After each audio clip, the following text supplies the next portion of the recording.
Hello everyone and welcome back to my channel. If you're new here, my name is Emma and I am a Palia addict, as I'm sure most of you are as well. And this video today is going to be all about decorating.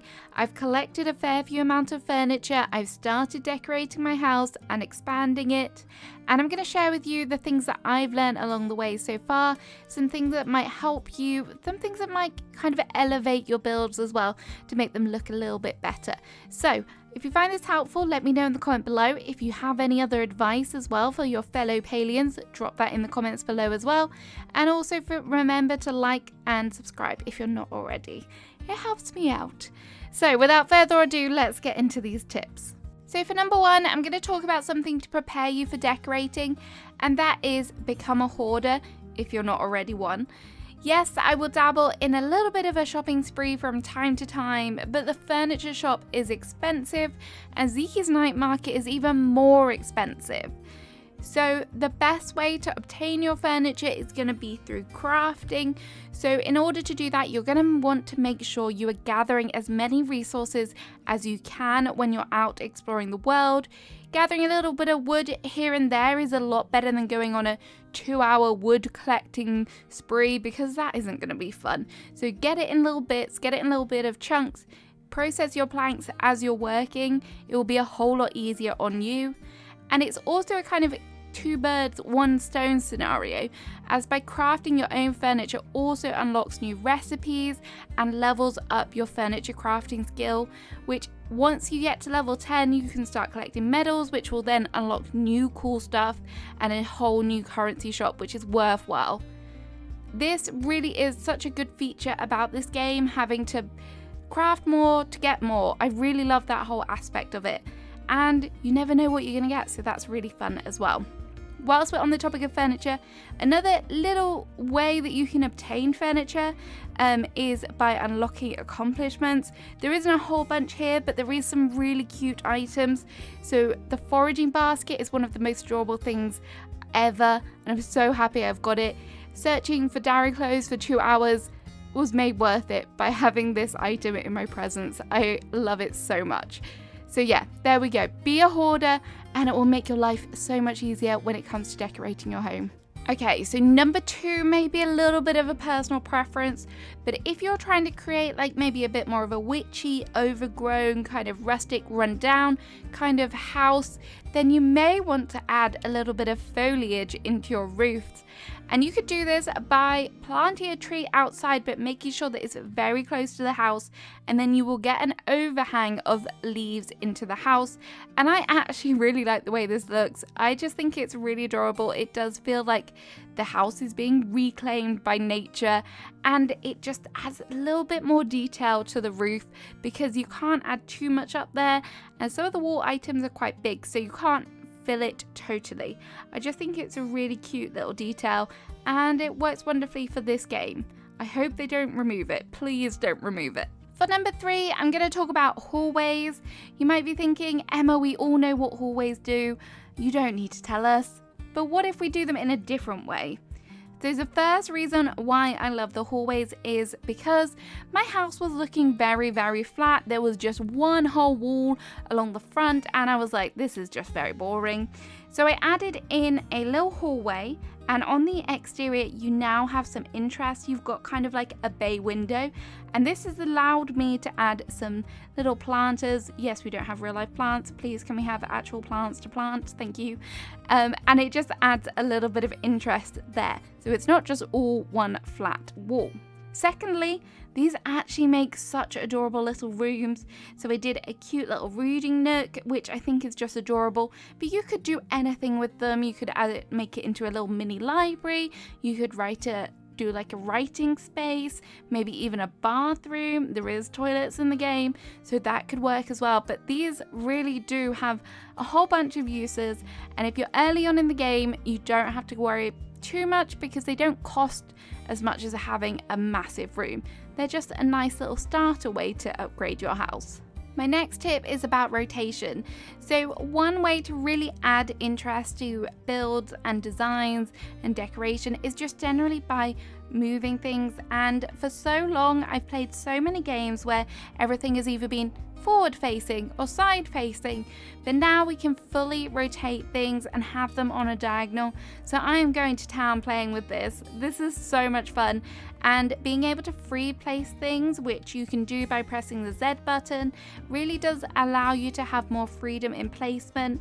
I am loving putting things at an angle and then being able to squeeze something in behind it just to give it a little bit more of a feature, a little bit more interest, and I think that that is working really, really nicely. I really love when a bed is put diagonally. I don't know why. It really wouldn't be very functional, but it kind of looks interesting and a little bit different, and it helps break up kind of having squares and straight lines everywhere. Just having a little bit more fun with the shape and the placement of things can really change up a build. In a similar theme to using rotation to elevating your builds, why not try experimenting with height? This can be on a wall or on the floor. Either one works wonderfully, but there are so many great options for tables, shelves, stools, and chests in this game, and for the most part you can put things on top of them. You can contrast different heights to add focal points and even place things on the floor to really mix things up. I definitely recommend experimenting with the empty loot chests, as they really do make great pieces in your home. If you are ever struggling to put something on top of something else, make sure that you give your character height, so try and stand on a piece of furniture and then look down on the area that you're trying to place, and you should be able to place the item then. For number 6, I'm going to talk about using non-furniture items to help decorate your home. I'm sure most of you are aware by now, but you can actually place gold star bugs and fish in the world, and they have their own cute little homes.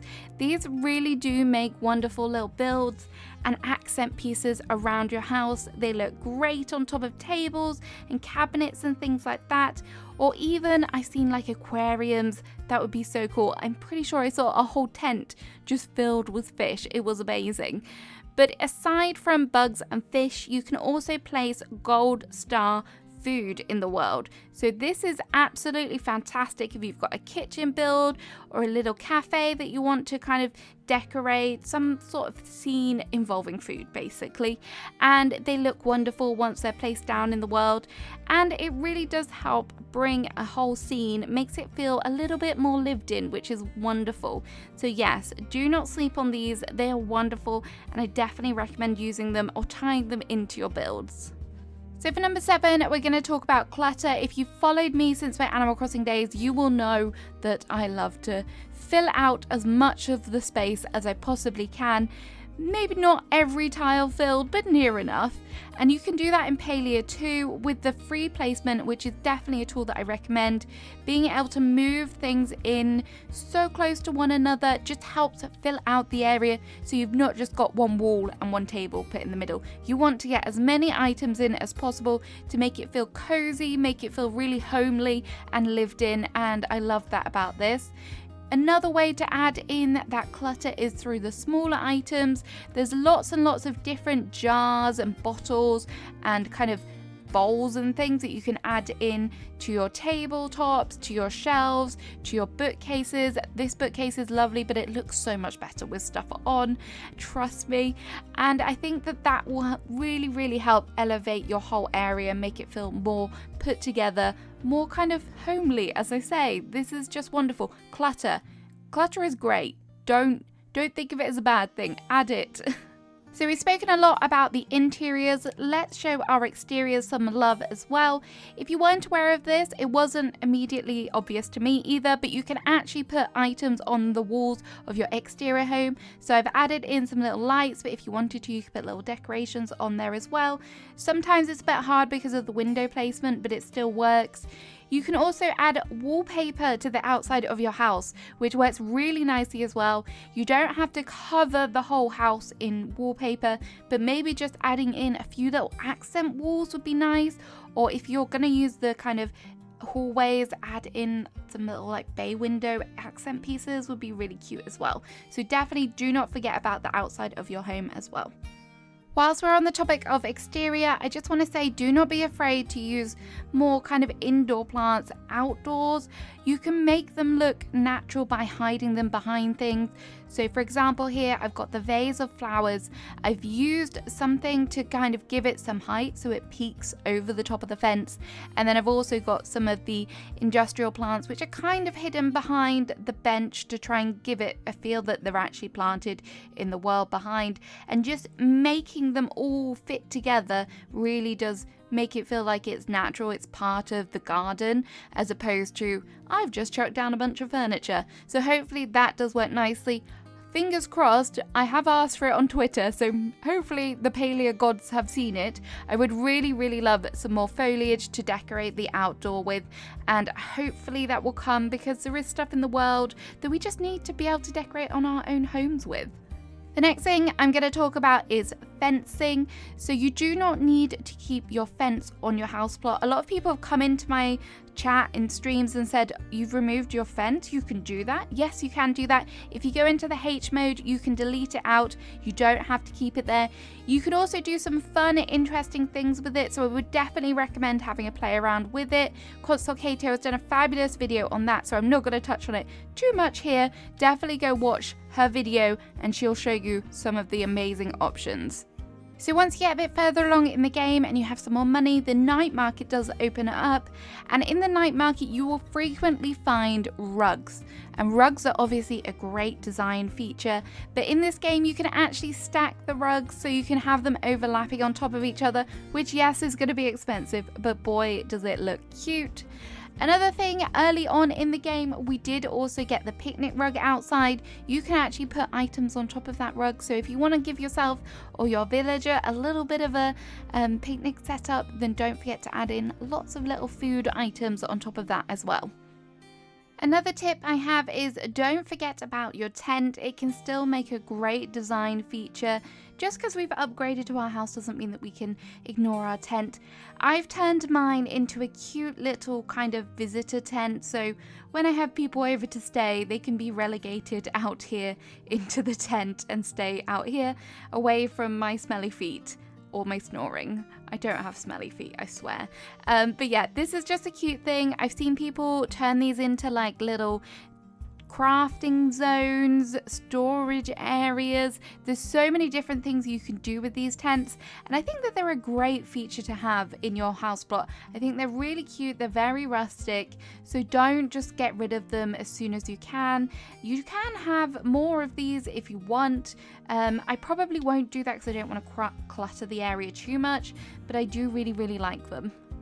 I haven't done too much of this, but I have tried to make a little bit of like a feature of my farming area. You could by all means like fence off your farm area, have different areas and separate it out, make it look really nice. I've tried to keep everything together with my farm stuff so it kind of fits nicely, but I think having like a rustic little farm area, some trees, some little farm related items like the barrels, obviously barrels, goes really nicely together. And you could also do this with like a crafting area. I haven't done too much with my crafting area, I've chucked it around the back, but in the long term I would love to create a whole crafting area, which is just like a bit of a build idea for you. Instead of just chucking all your furniture down together, why not try and make something of it, make sort of like a little spectacle. You don't just have to have it there just sat there doing nothing. Another kind of staple design tip, which you can definitely translate into this game, is having a feature wall. So in this room, this is my main entry room. What I've done is I've kind of had lots of different knickknacks on the wall here up against the back, and also I've used a statement wallpaper here, whereas the rest of the room is more neutral. This has got this kind of statement green crisscross pattern, which I really like. It's one of my favorite. And then through here in the kitchen as well, I've kind of used that same idea.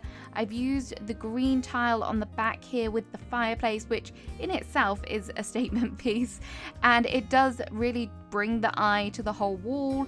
Over here I have got the wheel, which again I think that could work as a really nice statement piece if you haven't got the fireplace yet, just something like that.